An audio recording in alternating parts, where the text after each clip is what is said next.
And I need to vote mine. Yeah, right. And so you should be all set. And let me let you know that how grateful I am for your participation. Yeah. And after this session, if I could encourage you to participate in an exit interview, would that be okay? I can't do it today. Is there a way of someone? 5 minutes right after? Potentially. It's literally in the room right there. Okay. I haven't seen my Oh, hey, 3 weeks, and bro. they're driving to Portland right now, so I have to, We're all good, bro. I can't. That's what you know how grateful I am for doing it. We're all good. have to- Thank you, bro. And I don't know where. Let me get someone to help you out. Yeah, that'd be awesome. You got it, bro. Thanks, man. No worries. See you. Anytime.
supposed to be. Doug should be here setting it up.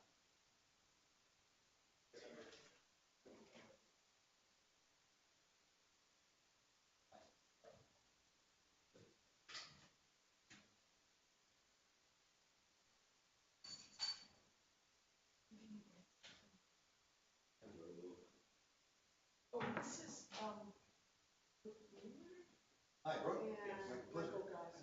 Yeah, and he's from. Yeah, I got the same, Damned if I can remember the.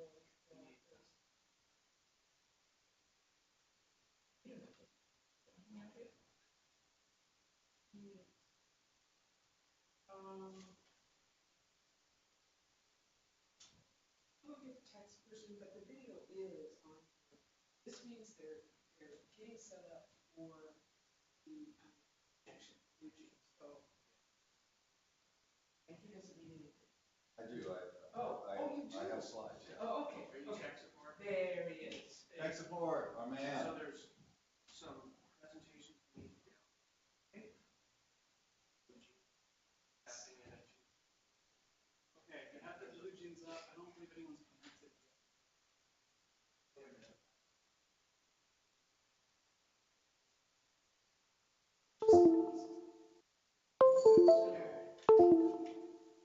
Got someone? Okay, great.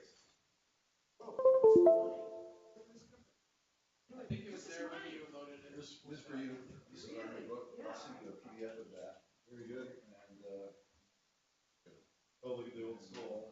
That's nice, and these are just, some coverage you could, fantastic one. Pressing plans. You guys know. Anthropologist, oh, very good, yeah. That's what's being presented on the screen. I want to turn this off. And Nora's on? Is she beaming in? Yes, she's beaming in.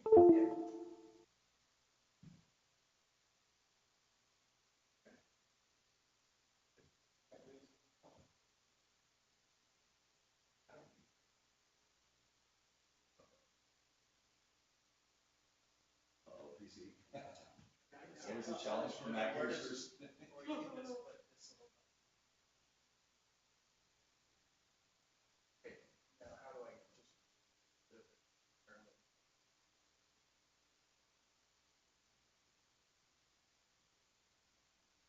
We also have a Yeah, which, I mean, I have a PowerPoint and it's a PDF, if that's easier. yeah, either way, whatever. I think PowerPoint was fine.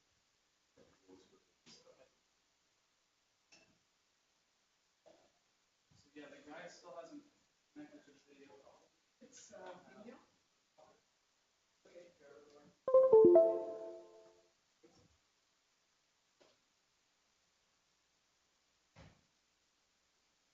Are you gonna be in? David, I am going to be in the forum and I can see all the different. Already. Even just Going back and forth, we going have back and forth, I someone, have no idea. one of the, graduate students.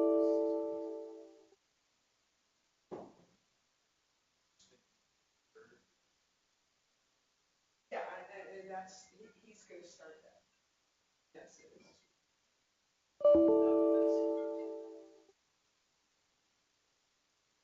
Hey, Doug.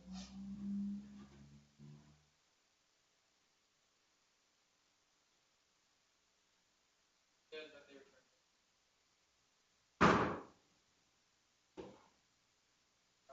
Okay, all right, I'll take care of it. Anyone hit here? Right afterwards.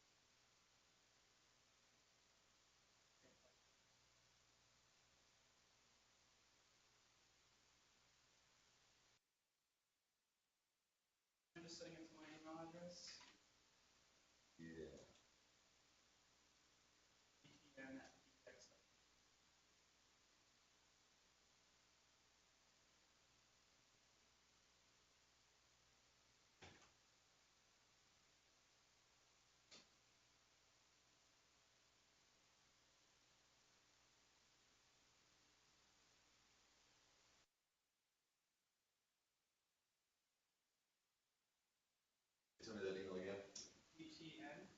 ETN, PDX. PDX. Sorry to interrupt. Can someone tell me how to get to 302? I have to chair a session. Third floor, How do I get there? not elevator, which is, no, it's around, keep going to the registration.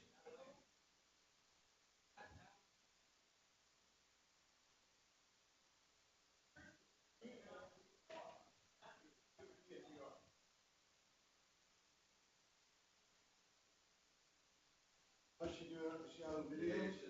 No, she hasn't connected yet. Send that out.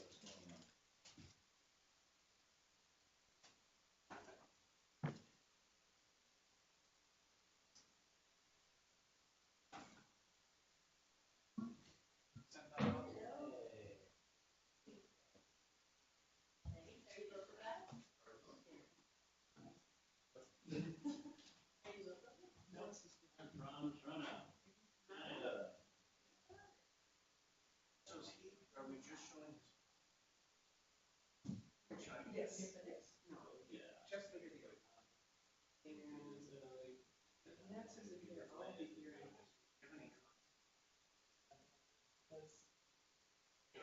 Yes, yes, yes. I think, you know what, guess what? I'm gonna stay here.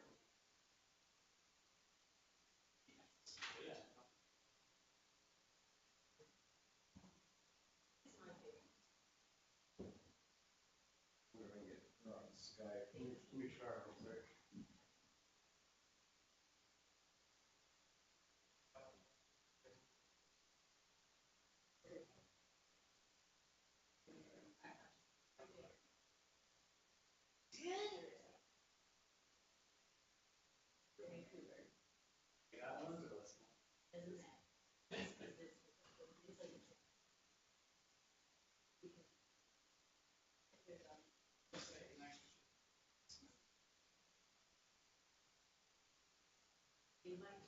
Where are you living at? Where do you live? In Berkeley. I'm doing an event on, Someone dropped off. I was gone right afterwards, it's just leaving all of this. Yeah. No, it's this year then. I was gonna do that in like 3 minutes.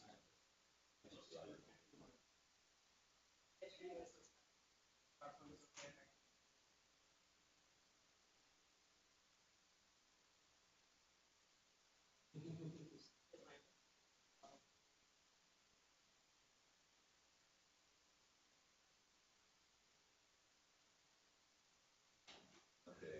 All right, is it this one right here?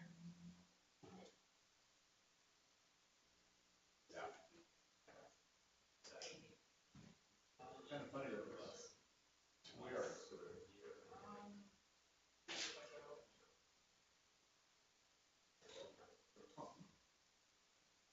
It's compressing.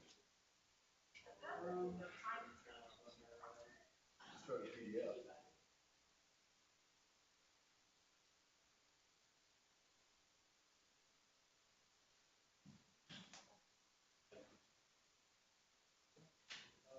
What do I assume?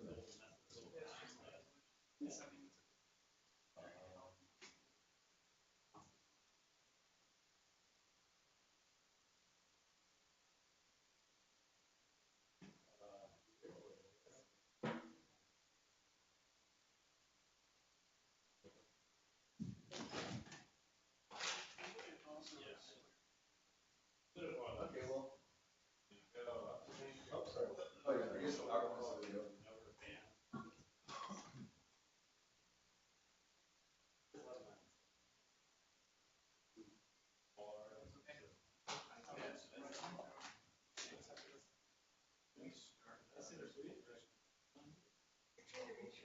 I'm trying to reach her right now.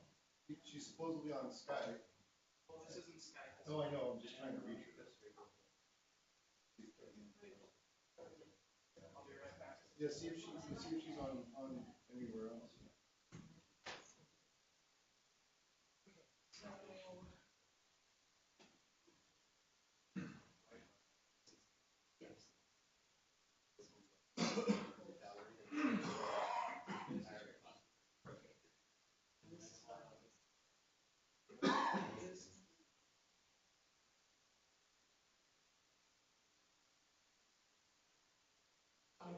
Ah.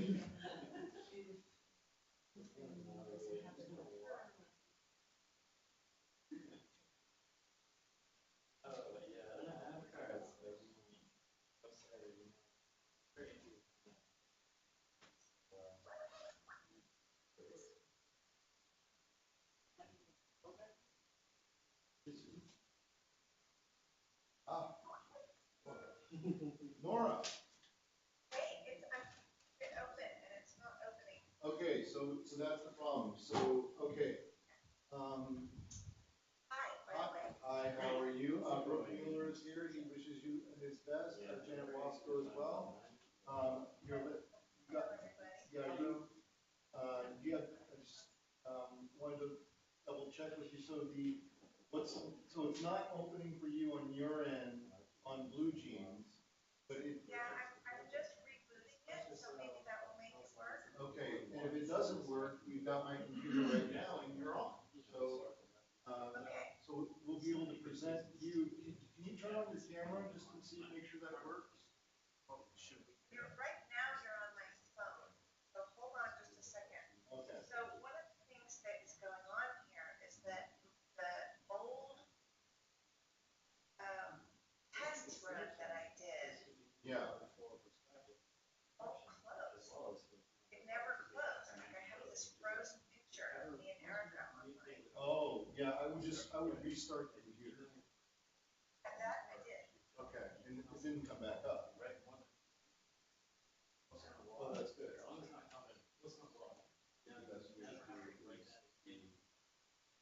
Very strange, right? Yeah, it's very strange. You know, Nora, do you have a presentation? I don't need my presentation. Yeah, let me just. I do. And so let me just do this.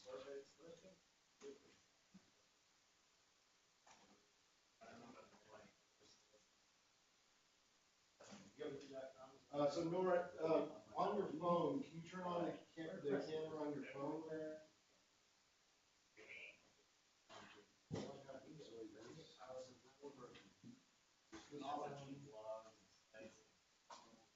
I might need to call you back because it's not.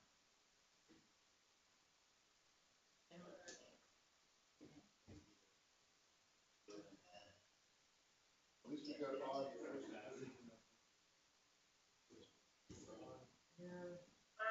Okay, let me call you back from my Skype, okay? I'll be back. Wait, wait, back. Right back.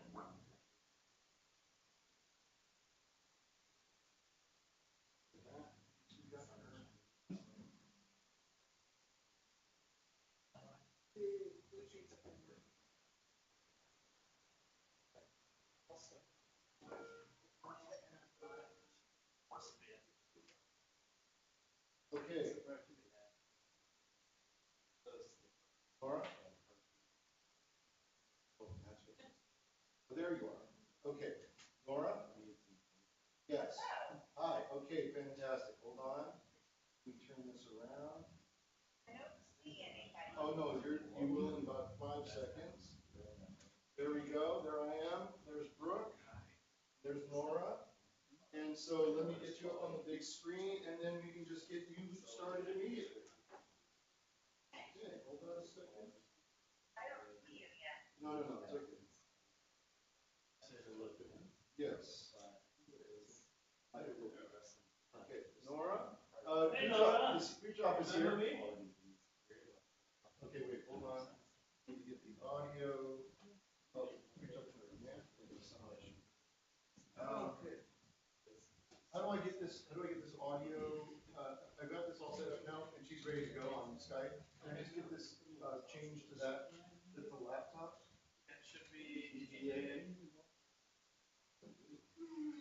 Okay, and then Nora, can you speak? I can speak. Can you Okay, hear great. me? We've got audio. We have Nora Bateson. We have full screen. And we have. There it is. And there we go. And so. I thought I'd just start to kick the session off Right away. Please do. Oh, you want to start? by moderating. Yeah.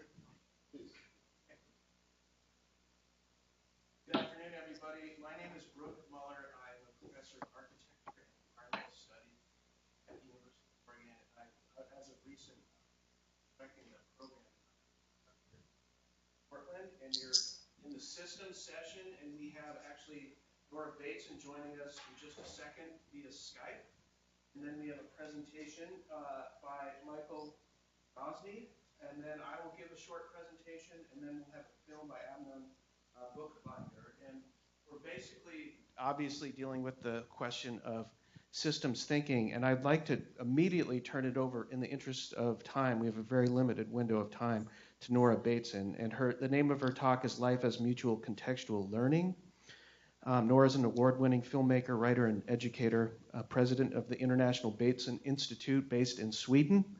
And I like the description of her work. How can we improve our perception of the complexity we live within so we may improve our interaction with the world? And she also uses this term, transcontextual research, integrating sciences, arts, and professional knowledge. So basically, we're looking at, in ideal terms, 10 to 12-minute presentations so we can craft a little time for a question and answer at the end. Because Nora's with us in Sweden at midnight, I might suggest, I'm not sure if you're available for the entire session, but I thought what we might do is have a couple questions immediately following Nora's presentation before we hand it over to Michael. So without further ado, please welcome Nora Bateson.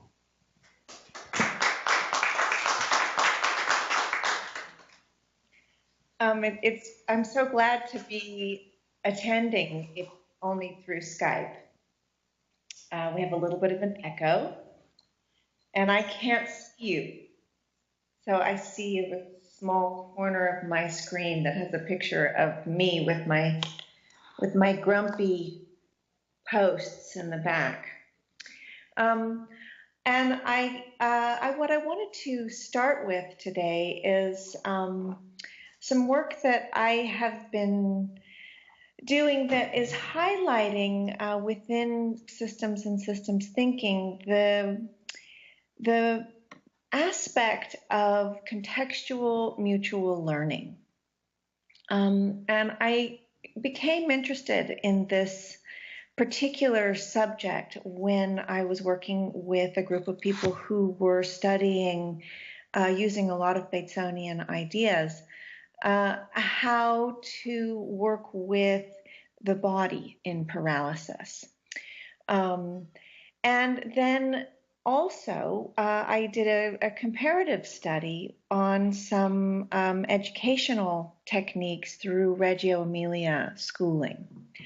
And there was something that came into vision through those two research projects that I found really useful and that I wanted to share. This conference is called What is Life? And there are many definitions and descriptions.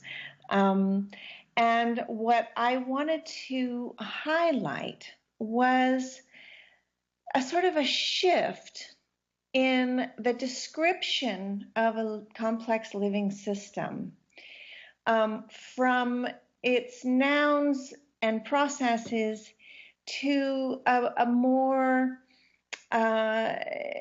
generative approach of asking, how is it making sense of its world?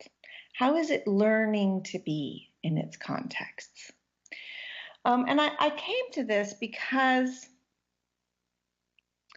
I felt frustrated with some of the work that I had been doing basically my whole career in systems, and feeling that there were descriptions that weren't really including the constant contextual and mutual calibrations and biases and the process with which a whole living system is continually changing.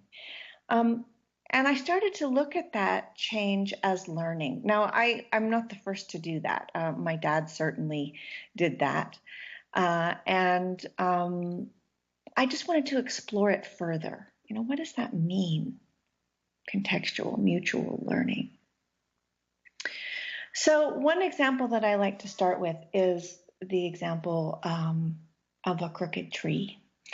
And you can go in a forest and look in one spot in the forest and see a crooked tree. And this crooked tree is responding in all kinds of ways to the various stories that it's a part of. The stories of the way the seasons are in that place, the stories of the way the microbiology and the earthworms, where the water is, how that piece of forest is interacting with the human world or the other creatures, how much sun is there, where the other trees are and how their shadows are cast. And in the form of that tree, there is a multi-contextual story of how that tree is making sense of its contextual, interrelational, interdependent communications that it's within, interactions. And you can look in the same forest at the same kind of tree in another spot, and that tree might stand straight and tall and have a completely different set of interactions and calibrations and biases and ways that it is learning to be in its contexts. And first, I'd like to start by saying the way in which I'm using the word learning is not necessarily a positive progression. Learning can also be destructive. We can learn to be addictive. We can learn not to show affection. We can learn to be a crooked tree. So that's one piece of this that's important, because so often our connotations around learning are that it's a positive progression. And I don't think that it necessarily is. But if we start to ask the question of complex systems, especially ones that get into more destructive tangles, and we start to ask, how is this system making sense of its world? Then some of the difficulties or challenges that system is facing, be it a person or a tree or an ocean, are kind of perceived from a different horizon.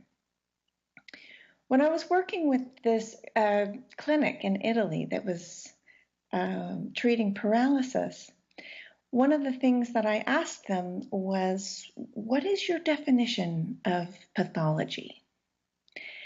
And they had a really interesting response that kind of got me going on this. And their response was, pathology is a system's inability to make sense of its surroundings. Now, that's an interesting definition of pathology, because there's not necessarily something wrong with the system. There's something about the way it's making sense of its contexts that you have to ask, where is that confusion? Where is that sense making taking place? Is it in the tree? Is it in the earthworms? Is it in the forest? Is it in the interaction with the human world that forest has? So I have found that this questioning and sort of discovery of looking into this mutual learning that happens inside living systems has some characteristics. And I've only just begun to play with this idea and just kind of to pull it out. There's an existing beautiful history of ideas, including my dad's work on mind and autopoiesis and a lot of other work that is sort of in the same vein. So this is only meant as a contribution into that family of ideas. So some of the criteria are, how much time do I have left? Hello? Yep, you have, let's say, 3 to 4 minutes. Are we there? Hello? So we started at 2:55. 2 and it's 3 o'clock, so really about 3 to 4 minutes if possible. If that's doable. Okay, That's good. a tall order, perhaps. It's okay. I can rush. Okay, As long as you're all with me so far. we're with you. Okay. Some of the criteria of this process that I'm talking about in terms of mutual learning are calibration, that there's interaction, and with that interaction and communication, there is a shift. And as each participant in a system begins to shift, there's a shift, and then there's a shift. And so there's this kind of exponential mutuality happening in the shiftings. Calibration. Bias is another criterion. And the reason that is important is because each aspect of a living system has its own Umwelt, its own epistemology, its own set of agenda and things that it does. Okay, so the earthworms are earthworming, and the oak tree is oak treeing, and the other microbacteria are microbacteriaing, and they have a bias. They have patterns and communications and agenda for their own life that produces the behavior that they produce. However, it's changeable. They have to shift around each other. So there's this kind of paradox there of that it is both contextual and inside the organisms. Okay, bias. Play. Any interaction that is happening along the edges of what any aspect of that system knows is making alterations and calibrations, and that is known as play. That's a part of play, experimenting with the boundaries, which brings me to the next thing, which is boundaries.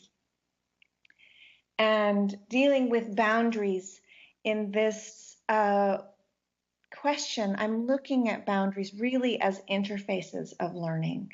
So my skin is the boundary of me, and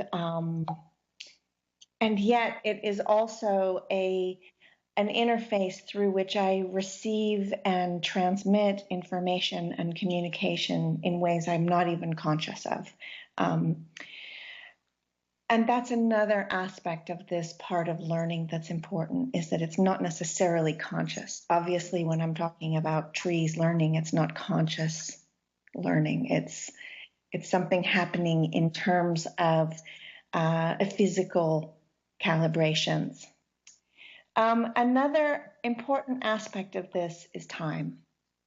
And I'm going to stop after this because I want to take some questions from you, but also the thing about time is that when we are diagramming systems, when we're looking at what is a system, what is happening with the system, what are those interactions, one of the things we often forget to put into that description is time.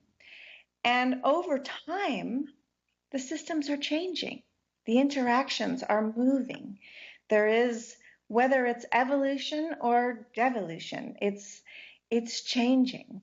And adding time can sometimes be hard to remember to do, you know. But if you're a dragonfly, the time through which you're going to see changes take place is very small, and you might not see that much change take place. And if you're a sequoia redwood tree, I envy you being up there with the trees. The time and the changes that are perceivable are much longer. So I want to be sure to add that. In closing, because I know I'm out of time and I could go much further with this, I just want to say that I coined a word for this because I felt like it would be kind of an interesting thing to do.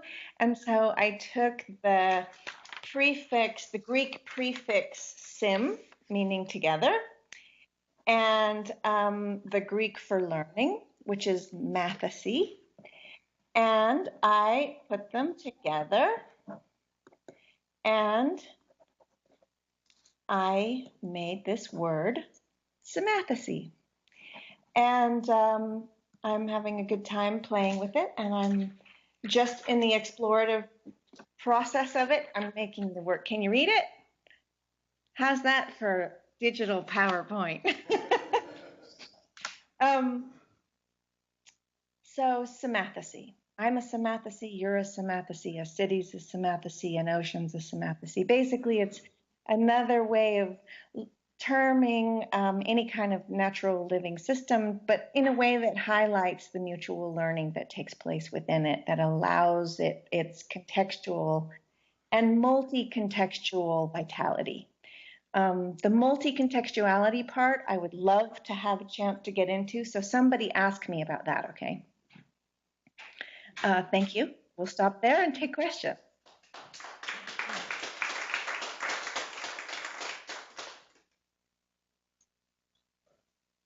Anybody have a question from the audience? Yes, please, Mark. Yeah, so do you have anything to say? You talked about learning, and you say, of course, we have to have different notions of learning for a tree and a human, but it seems to me that it becomes useful at some point to articulate the differences there. And one idea I had was that I work a lot with the work of John Dewey, and he would say that learning for humans is about learning the meaning of things and what things they afford us by way of possible experiences. And you could maybe by some analogical stretch, talk about the tree learning the meaning of such and such. But I mean, are you willing to make some sort of differentiation between those different conceptions of learning? Yeah, of course. And I think that, first of all, that's a great comment. It's an interesting question because it gets blurry very quickly. And I would like to say that the meaning that I make as a being of my surroundings or an interaction is more conscious, that meaning making is happening at a verbal, conscious level. But you know what? There's a lot that's taking place in other realms of our physical and symbolic even ways of interacting and communicating. So I don't, it's a complicated one because ultimately what we're talking about when we're talking about meaning is assimilating somehow the communication that's taking place in the contexts that we are within, right? And responding to it in some way. Now, is this done consciously and verbally? I would say that's definitely in the human realm, but so much that I think we are looking at, especially globally right now, in terms of actually talking about shifts in epistemology. We're talking about changes in perception and sense making that really aren't conscious. And so I don't know where to really draw that line around meaning, although I do agree with you. I think it's a line worth exploring. Other questions? Oh, yes. Hi, Nora. Can you tell us, are there any new projects you're working on or a new documentary that you're going to be working on? Yes, both. And one of the projects that I'm working on right now is around addiction. And it's a project that is sort of ongoing research that is with the Bateson Institute and looking at addiction through this sort of lens of asking, how is at the level of an addict that's addicted to a substance or a behavior, all the way sort of up to global usage of petroleum and addictive behaviors at that level. How is this part of a contextual learning? How are we learning to behave in these ways, to make sense of our world in these ways, and to look at the many contexts? So that, for example, when you're looking to help provide treatment for someone in addiction, that the first question is, go back to that crooked tree, and where is the addiction? Is the addiction in the person? Is it in their relationship to their family and their childhood and their relationship with the world? Is it in the portrayal in our culture of what happiness is or what health is, or our understanding of what happens when you are unhappy and take a pill, or sick and take a pill? Is the addiction part of the political framework that has generated relationships with big pharma and other patterns of economic support that don't support the strength and the learning of the person? Where's the addiction? Is it in the person, or is it in the contexts that person is in interaction with? And I think ultimately what we're looking at is both. Okay, so it's this, again, this paradox of I call it a paradox of agency, where the individual organism or person I have my frame, my epistemology, my way of making sense. I go around the world Nora-ing. I see something, I Norify it. And somewhere that process is physical, it's cultural, it's part of my family, it's part of the unique vocabulary of experiences that only I have. Only I see things in the way that I see them. And in that sense, I'm very much me. But actually, there's no part of me that I can point to and say that piece is uninfluenced by the contexts of my surroundings. And in that sense, I'm not me. So there's this kind of constant paradoxical relationship with agency there that I think it's important, first of all, not to solve, because it gives us access both to the notion of will and to the importance of contextual mutual learning. And I think somewhere in between those, we're talking about ways in which we might really look at questions like epistemological shifts and addiction. We're working on a project also about healthcare systems and how they're part of the ecology of institutions, of contexts that come together and form something so bound in the patterns of the relationships between economy and education and politics and culture and media and family and language, and how these things are all shifting and calibrating in relation to create this system that is shifting in its own way. So those are a couple of projects I'm working on, and filmmaking in the middle of it all, here and there. And I'm not going to go into my film project because I'm hoping there's one more question.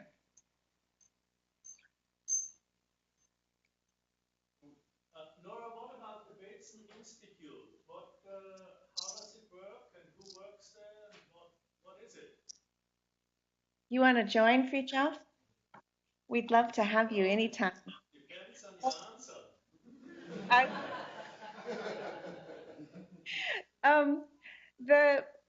The Bateson is a collection of people. And while I was traveling around the world with my film that Fritjof is in, if any of you have seen it, what I found was that I kept arriving in this really diverse collection of pockets of life. I was working with ecologists and architects and educators and politicians and artists and kids and paralyzed people and just all these different pockets of life. And what I found was everywhere I went, people were asking the same question. And that question was, how do we take what we do to the next level? And that next level included cross-contextual, sometimes we want to call it interdisciplinary communication, learning, sharing of information, and the processes that could explode from there of mutual understanding and learning. But that there was a kind of ceiling on that. And the ceiling had to do with the authorization and the credibility of expertise. And it was pretty serious. I mean, I think if any of you have been on interdisciplinary panels, I think you know that most of the time it's a lot like channel surfing. You get the biologist point of view, and then you get the economics point of view, and then you get the anthropology point of view, but there's hardly ever this moment when these so-called experts are able to not know and go into territory that's unrehearsed and unmet. That's something special. So I put together a group of the people that I thought were risky enough, dangerous enough, daring enough to go there with me, and that were familiar enough with Bateson thinking to have a kind of a basis from which we could explore the differences in our expertise, while we also had a pre-existing, deeply studied language of interrelationality, of interdependency, of patterns, of looking at difference and comparison, and of studying relational interactions, and that we had that language, so that then when we applied our different fields of expertise, so there's anthropologists on the IBI, and there's psychologists, and there's mathematicians, and there's artists, and so on, you get the idea. The difference is that there's an existing language that we can talk in. And we started off with the question of, how do systems get unstuck? And that's how we ended up looking at the paralysis clinic. That seemed to be the clearest definition we could find of a stuck system. If you start to think about what is a stuck system, you quickly realize that it takes a lot of change around the peripheries to allow something to stabilize and be stuck. So it was difficult to actually find the stuck system. And what we learned is that systems don't get unstuck. They learn. And that learning, I think Buckminster Fuller said, you don't solve problems. You get to new levels of understanding and the problems become obsolete. It's a little like that. So the IBI is a collection of people. And we're about to go to Poland and do some work on addiction there. And then we'll be in England working with the NHS and healthcare system there. Great. Thank you so much. Thank you. I wish I could see you. Oh. Okay. Thank you so Thank you much. so much, Nora. We'll let you go now and just send you our sincere gratitude again. Okay, well, thank you, and my love to everyone, and enjoy this beautiful conference. Thank you, Jer, for putting it together, and big hug to you, Fridtjof. Take care of everybody. Okay. Thank you so much.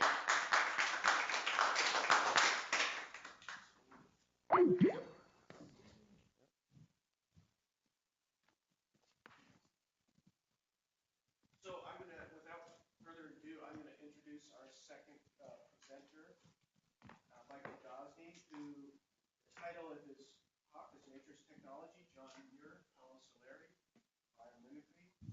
Michael founded the Tecna Verde Institute. He's a pioneer in information and communications technology, expert in media, design, and interactive content design. There's a lot of parallel, and I assume very complementary work. And he's authored several books. The board of Solari's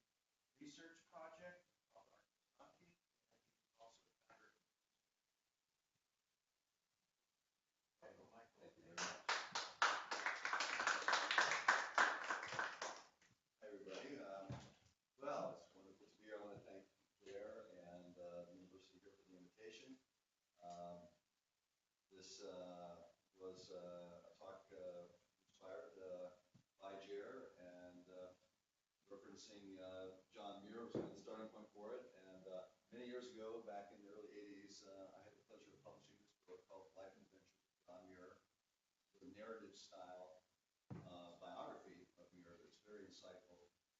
It was put out, this is the Sierra Club edition, and it's available to this day. So today, let's see now, let me get this going here. Okay. Today I'm going to share some observations about nature's technology and our relationship to it, focusing on three evolutionary memes and the vital work of three pioneering souls in manifesting them: environmentalism and the work of naturalist John Muir; eco-city design, as proposed by urban designer Paolo Soleri; and biomimicry, the study of nature's design, promoted by Janine Benyus. We are still learning more about the natural systems that make up our living world, whose overall function seems to be involving life forms. We do know that natural systems are the substratum of our biological being. We are made up of and embedded in a networked web of interdependent organisms. The more we understand about ourselves and our world in the modern day, the more amazed we are at the elegance of nature's vast, hyper-complex technologies. We have emerged out of the Earth's natural systems and have evolved our own technologies. It began with techne, the human impulse to craft. We intend, we make, we do. We crafted language, and all of human enterprise followed. We crafted technology, and the consequent scope of our impact on the planetary body marked a new geological era, now officially known as the Anthropocene. And we have turned the scientific lens on the human psyche, discovering the depth of our being and the potential of our vital qualities of love and imagination to take us further up the spiral of evolution.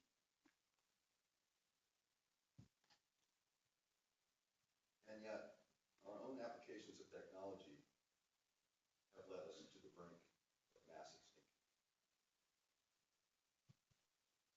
So the question is, how can we learn from and reintegrate with the natural world toward an evolutionary shift in the human species? Let's take a look at these three evolutionary memes that point us in the right direction. Environmentalism, the combination of ecological awareness and activism as inspired by the life of John Muir. Eco-city design, the fusion of architecture and ecology as proposed by urban designer and philosopher Paolo Soleri. And finally, biomimicry, the study of natural systems as a resource of design inspiration, promoted by Janine Benyus, and now many others. Each of these memes have helped us see our human place and potential as fully dependent upon and integrated within the natural world. The common thread here is a more holistic understanding of technology and how its applications can work with, not against, natural systems. As a species and a civilization, we are at a crossroads, and we are in dire need of a holistic understanding for high-tech civilization and its relationship with nature's technology. So let's take a look at what our pioneers and the memes they inspired have to teach us. John Muir. He was a self-taught naturalist who had left behind a life of potential wealth and notoriety. Most people don't know this, but he was a brilliant inventor, engineer. He was so taken as he explored and experienced the natural environment that he left behind his life of invention to fully immerse himself in the study of nature's deep wonders. From reconstructing the delicate mechanisms of plants and fungi, to grasping the slow motion movement of glaciers carving out the Sierra Nevada mountains over eons. Muir was born in Scotland in 1838, and his family moved to America in 1849.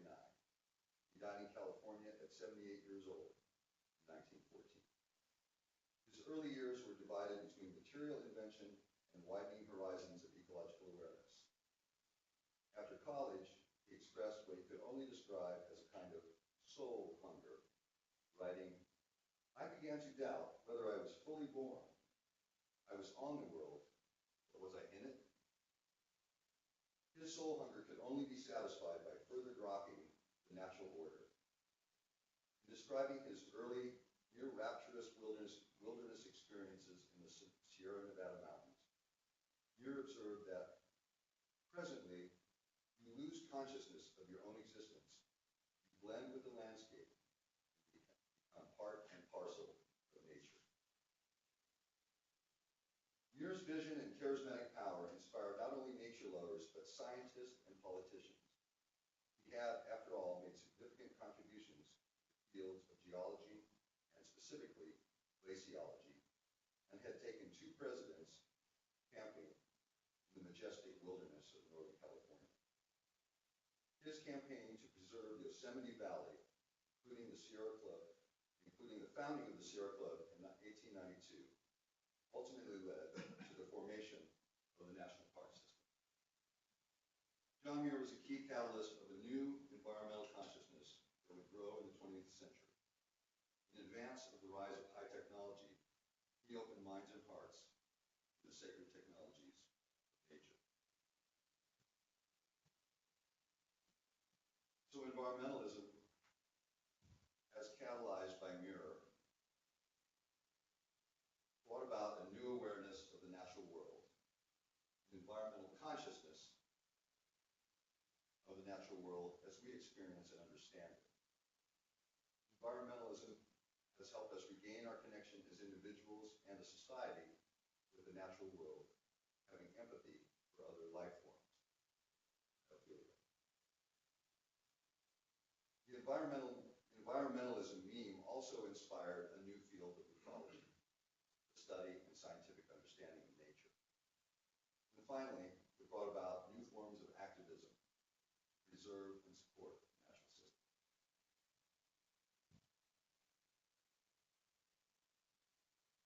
Fast forward to the mid-20th century. Italian architect Paolo Soleri moved to the U.S. to apprentice with Frank Lloyd Wright at Taliesin West in Arizona. Inspired by Wright's ecological design ideas on one hand and the evolutionary philosophy of Cazabel on the other, Soleri began to fashion a vision and approach to urban design that combined architectural and ecological principles, which he called arcology, a combination of the words architecture and ecology. Soleri's archaeological design methodology suggested that human habitat could not only function in harmony with natural systems, but was also a necessary step in human evolution.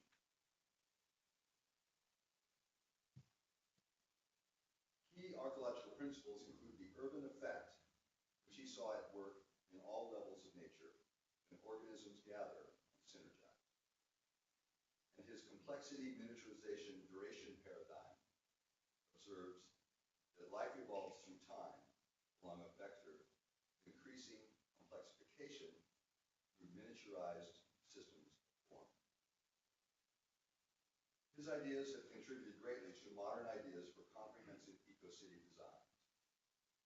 Soleri put his ideas that combine Wright's green architectural sensibilities with Cahard's evolutionary spirituality into a vast body of work, arcology renderings and philosophical writings, and set about to experiment with his ideas in a real-world project. Arcosani is a model eco-city in central Arizona dedicated to the exploration and dissemination of Soleri's ideas. The experimental town, as it exists, represents only 10% of the original design, which would house 5,000 people dense urban structure surrounded by natural land. Whereas ArcDesign was never completed, it serves as an urban laboratory, a small group of permanent residents hosting visitors and workshops attended by architectural students from around the world. Solari died in 2013, leaving behind a legacy of work that anticipates bold new initiatives to house humankind in new forms of urban development, such as the lean linear city model shown here. That was developed, by the way, in conjunction with Chinese universities. And they had hopes that some of Solari's ideas would be adopted as Chinese developed their new urban centers, but unfortunately they followed the traditional models of urban design for the most part. So finally, let's talk about Janine Benyus. Janine is a natural sciences writer, educator, consultant, and entrepreneur, and very much an activist who has single-handedly fostered a cross-disciplinary design movement known as biomimicry. We can look at the modern world in the wake of global industrialization as the result of primitive applications of biomimicry. Einstein, Buckminster Fuller, and Solari were all inspired by a close examination of natural systems. The more we explore and mimic nature's technologies, the more we come to see the world through the lens of whole systems.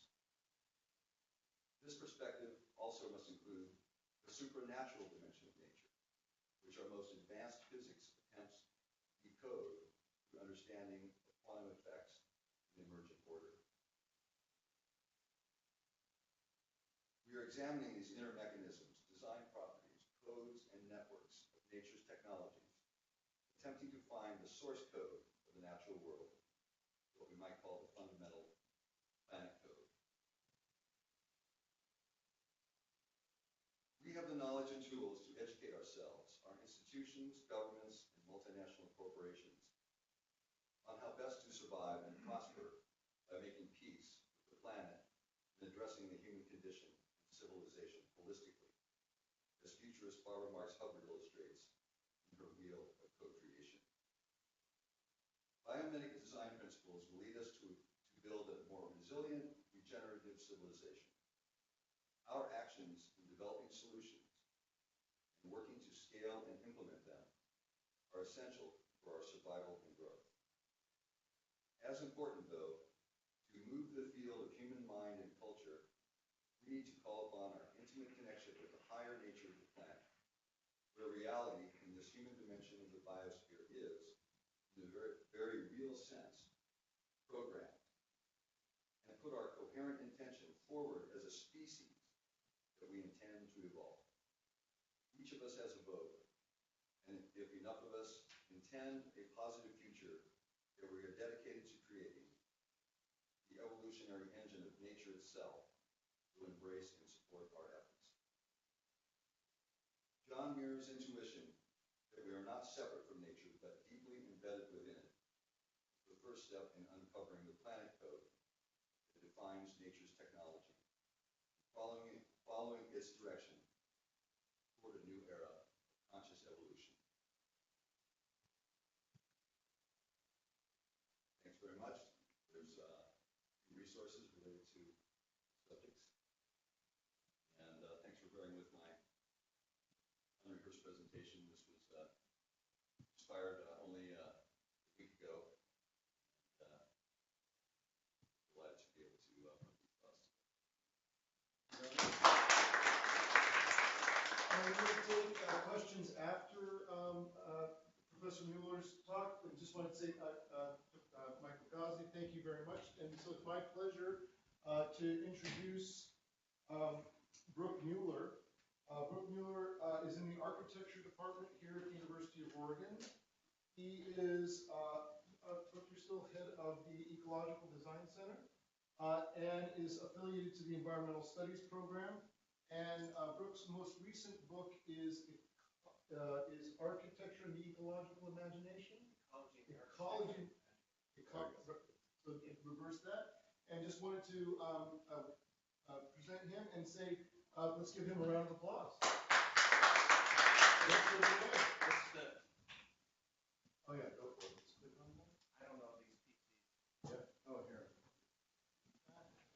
Where's the motor oil? I just. So good. Really?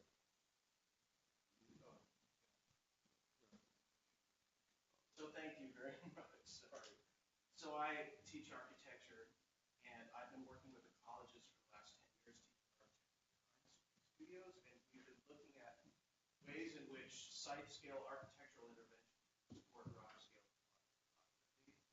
And that work has moved more and more into thinking about the multiple water crises facing cities in the American West and what we can do about it. And so what I'm going to talk about is the notion of essentially what's a hybridization of architecture and infrastructure in support of broader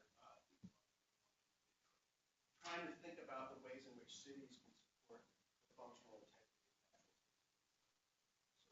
systems. First of all, some of the water crises that I think many of us are aware of. One of the things I'd like to say is that energy was the predominant concern in the first generation of architecture for a very good reason. Water is looming. It's emerging as a huge concern everywhere I go. I was in Cairo as of yesterday, and the water crisis there is incredible. So this is Folsom Dam 2 summers ago, and this is the Oregon Dam just a couple weeks ago. So we have these, there's a wonderful book called The West Without Water, which two Berkeley paleoclimatologists summarized the climate history of the American West. It's one of the most dynamic climates in the world. So we have extended periods of drought, this is normal, and then we have these major El Nino events, evacuate just under 200,000 people not that long ago. As part of the same El Nino event, this is from February 16th, basically the steady, incessant rains knocked out the control room of a wastewater treatment plant that supplies water to 4 million people. They're still dumping 250,000 gallons of raw sewage down every day. They haven't quite fixed the problem. All kinds of questions about resilience emerge. And yet, over the long run, this is, I think, what we're going to be able to continue to expect. So this is a map showing snowpack change from 1955 to 2014. And the redder is the less water that's available in the form of snow. So we have, in the Pacific Northwest, we may look at, in an era of climate change, a similar amount of precipitation, but it's likely to arrive in a different form. So snowpack is the natural storage reservoir for the majority of cities in the American West. San Francisco, you mentioned John Muir in the last presentation, who fought to prevent Hetch Hetchy Dam from being constructed. Well, it was constructed, for better or for worse. That's the drinking water supply for San Francisco. That's a snowpack-driven water supply. That amount is steadily shrinking. This is 2010. That's 2015. So the city of San Francisco is desperately looking at alternative water sources. Turns out by far, and they're talking in California about desalinization, energy intensity is by far much more resourceful to recycling. Another dimension of the water crisis, the state of California uses 20% of its electricity moving water, water over Tehachapi Mountains, Los Angeles. 30% of the natural gas used in the state is used for water infrastructure, which is completely crazy. So here's a chart just showing our options. We have growing cities, we have climate change, we have reduced snowpack, we're in the need of alternatives. Desalinization consumes 10 times the amount of energy that recycling water and moving it through the system much more efficiently would do. And if you look at recycling options, urban water recycling is by far the most efficient. They brought a lot of water to the city, so why not think about ways of using it much more resourcefully. A couple other quick dimensions to the water crisis. The Clean Water Drinking Act was passed in 1972. Through that, they set up a national elimination system which regulates certain things like lead and E. coli, the amount of concentrations that are acceptable in water supply. We do not regulate many pharmaceuticals. We do not regulate personal care products, endocrine disruptors, persistent chemicals.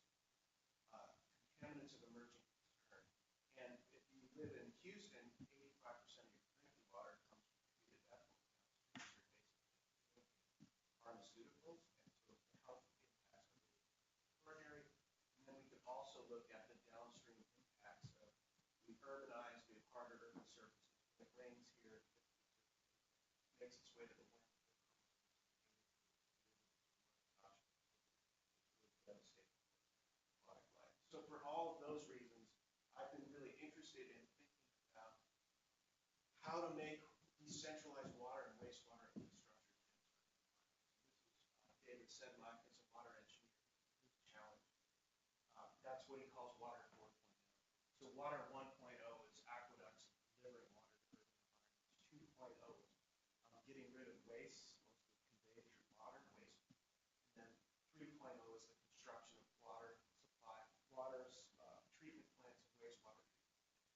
In large measure, wastewater treatment to deal with the fact that we put human waste in our urban water. So there's a wonderful book, one of my favorite books, Craig Child's The Secret Knowledge of Water, and there's a chapter called Maps of Water. And he's looking at this map that Sabio Kino created, and that he was born before that. He lived more than 20 years. Because what he did for 50 years, he was head of the mission in Tucson. He would take men and mules to Los Angeles to sell hides, trade hides for supplies and go back. And he was making his way through some of the most inhospitable landscapes in the United States, southern Arizona, 5 inches of rainfall a year.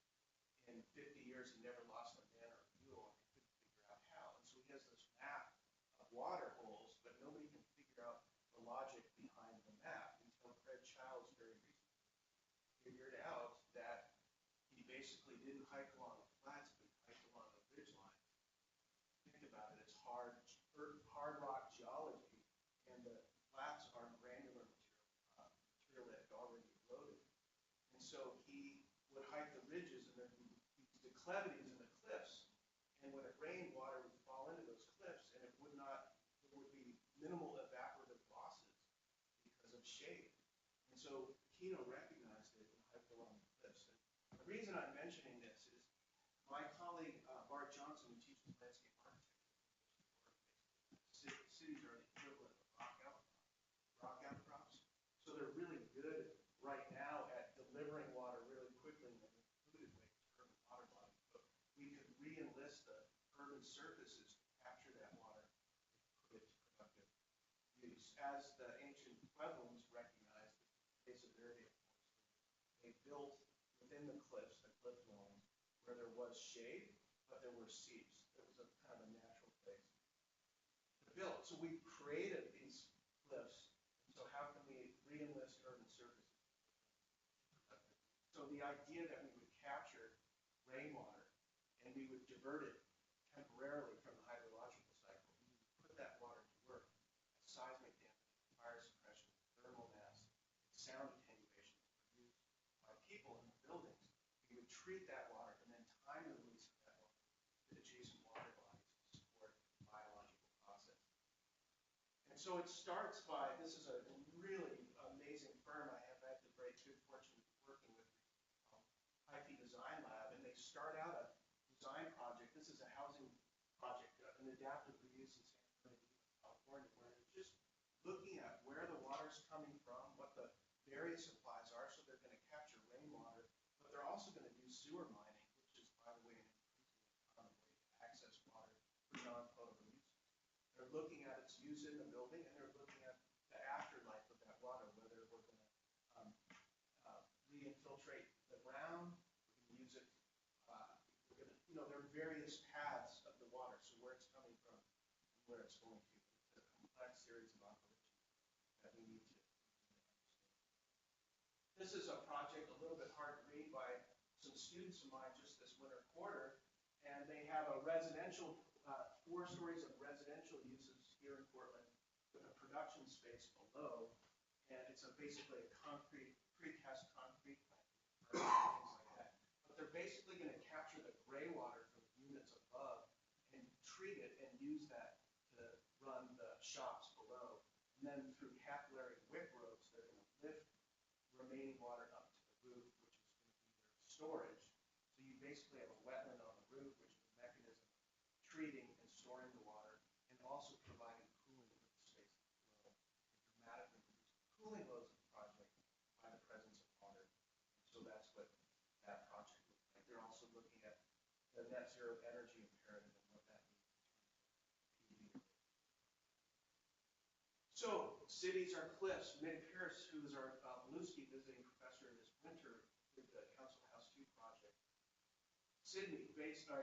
in Melbourne, basically looking at the building really as a hydrological cycle embedded within one of larger magnitude. So on the right side of the building, there's this thing called shower towers where you drop water, and through the process of dropping water, you get evaporative cooling losses. The water is cooled, it's introduced into the building, into the chilled beams to augment the mechanical system, to reduce electrical needs to support the functioning of the climate conditioning of the building.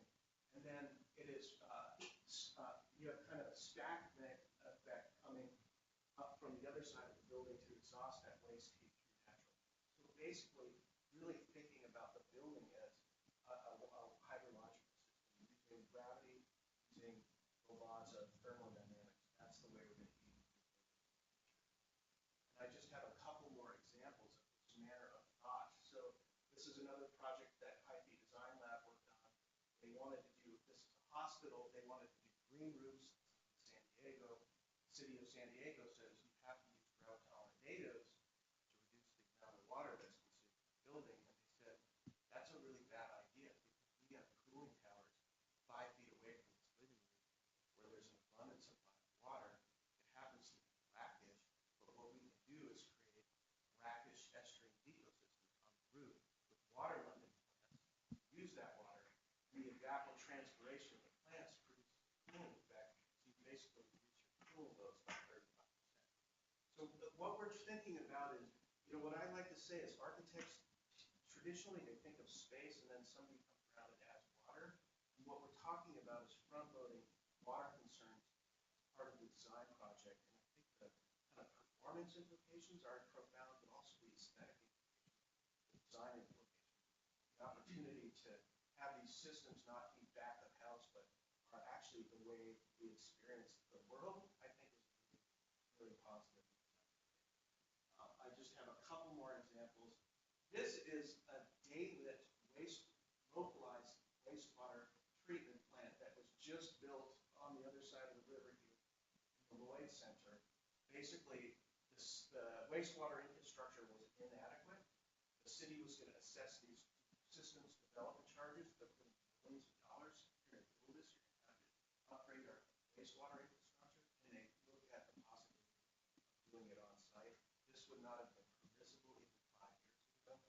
And what you see up above are trickling filters in the red, which deal with the odor, and then it's introduced into this system of intertidal wetlands. I won't explain how they work, but the idea that a wastewater system would be visible and central and part of an urban design strategy, I think is really, really exciting. We need to make our infrastructures and our behaviors as human beings much more evident. Another studio example, and I think I just have a couple more slides. We actually looked at a parking garage that creates wetlands.